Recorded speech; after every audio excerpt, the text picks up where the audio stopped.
What branch of service were you in, and what rank did you begin and end at from the war? Army Air Corps. That was before the Air Force was started, okay? And I stayed in the Army Air Corps, and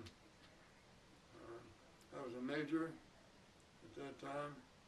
And I stayed in and ended up in Korea and Vietnam, so I became a colonel. Where did you serve throughout the war and after the war? Well, primarily in Normandy invasion, that was a biggie. And I had a squadron there, 300 guys. And then I went to Korea, and I had a fighter group, 1,500 guys. I got involved in Vietnam, and I had 6,000 guys. So I stayed in for 27 years. Why did you enlist in the Army, or were you drafted? No, I wasn't drafted. I wanted to fly fighters so bad I could taste it. And my father took me to, we grew up in San Francisco, took me to the Presidio of San Francisco, and I saw a P-26. And that's an open cockpit, but it just looked like $1 million to me. And I asked this guy, hey, what does it take to fly that? He said, well, you gotta have 2 years college, you gotta be in excellent health, you gotta be at least 21. So on my 21st birthday, I enrolled. And I graduated 4 days after Pearl Harbor. And then I flew fighters all the time. I'd actually fly anything I get a hold of. I just loved to bend an airplane, yeah. What was your motivation to join the military? Just the fact that I wanted to fly fighters, number one.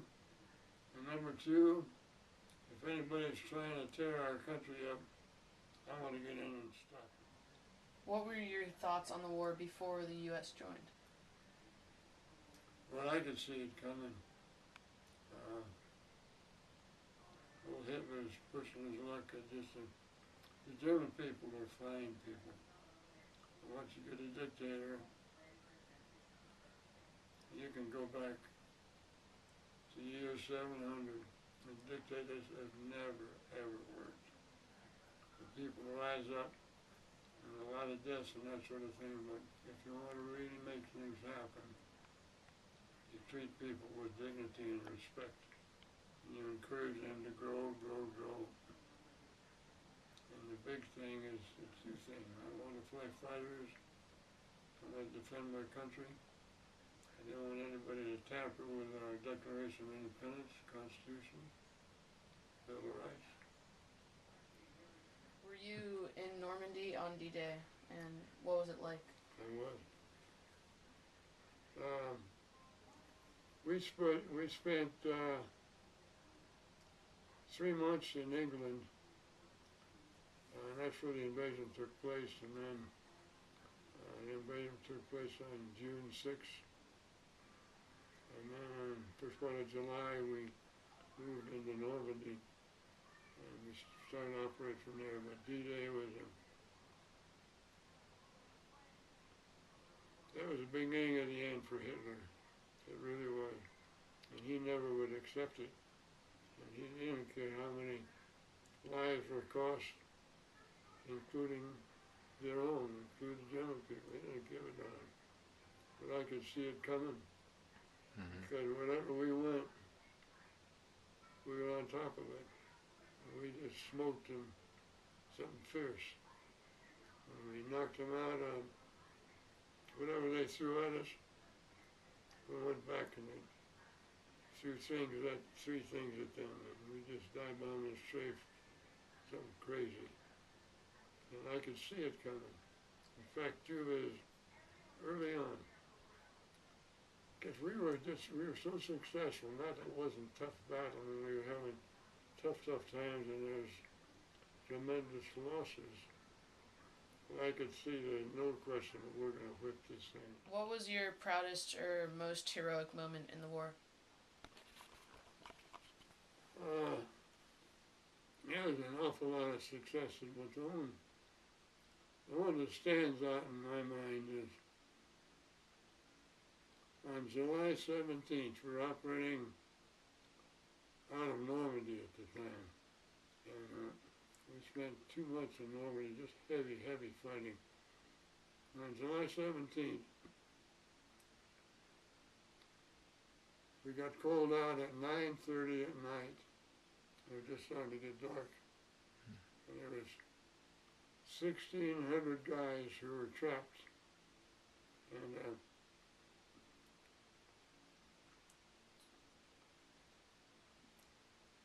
they said that they were behind the lines right in St. Louis. And I knew we were quite close to St. Louis. I could be there in about 10 minutes. So I got there with 16 airplanes.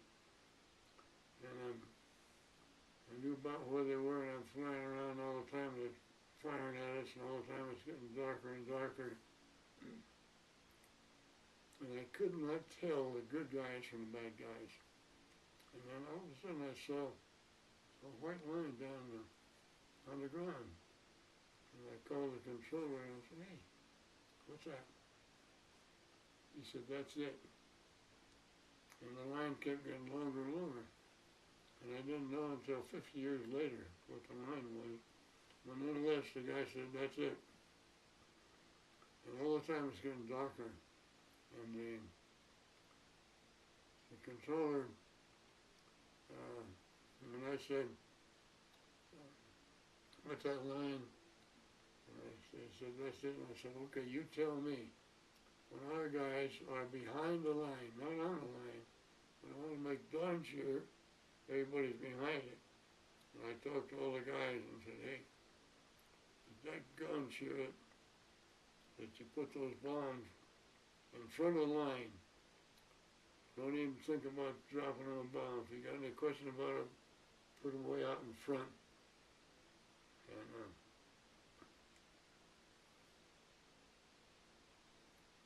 And then the guy said, I said, "Okay." He had it all lined up, and I said, "Okay, we're coming in."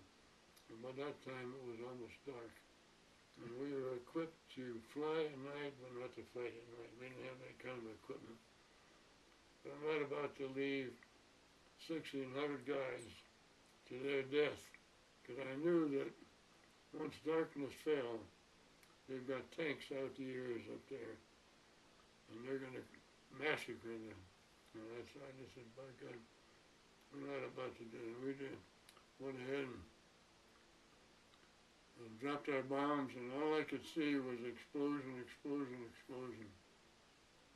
And I had no idea what the heck had happened, and I'd say, "Well, heck, it's just another mission, huh?"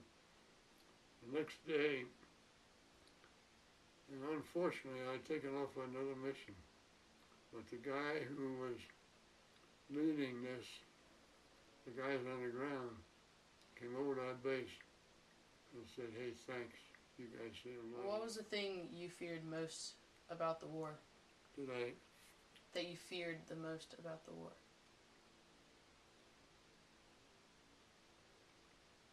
I don't know. I don't like getting shot at, but I don't have any fear. That's a heck of a thing to say, but I felt I had a responsibility. I had a responsibility to lead these guys. But if I start showing fear, everything can go to hell in a handbasket. The Germans are trying to evacuate across the Seine River. And that's this river runs right from Paris on up to the coast, to Le Havre. And he said the Germans are trying to slip across the river and set up on the other side. So, okay. So I said, so we were up there, and I must have been, the weather was real good, 10, 12,000 feet. And looking, all the time the north side of the Seine was firing at us. And I looked up, and my gosh, I saw a tugboat pulling 5 barges. And this had all the equipment on board, and they had I could even see a train on there, and 5 barges. I said, that's our target. So I came in, and bam, I rolled over. Just I rolled over, I got a hammer. And normally, I'd come in about 70 degrees like that. But when I got hit, it just stopped me for a moment. So now, in order to hit these tugboats down there, I had to drop it to 80 degrees. And now I'm going almost straight down. And I had it lined up the way I wanted it. And all the time oil is coming out all over the airplane. I couldn't look through the windscreen. It was all over the side of the airplane, but I had it lined up this way I wanted it. I looked in the cockpit to see what's going on. The airspeed's going through 450. That means I'll be going at least 650. If you're going 700, you're not coming out. So I figured I can handle that all right. And then I looked at the RPM. And the RPM revolution per minute on the engine, 2,800.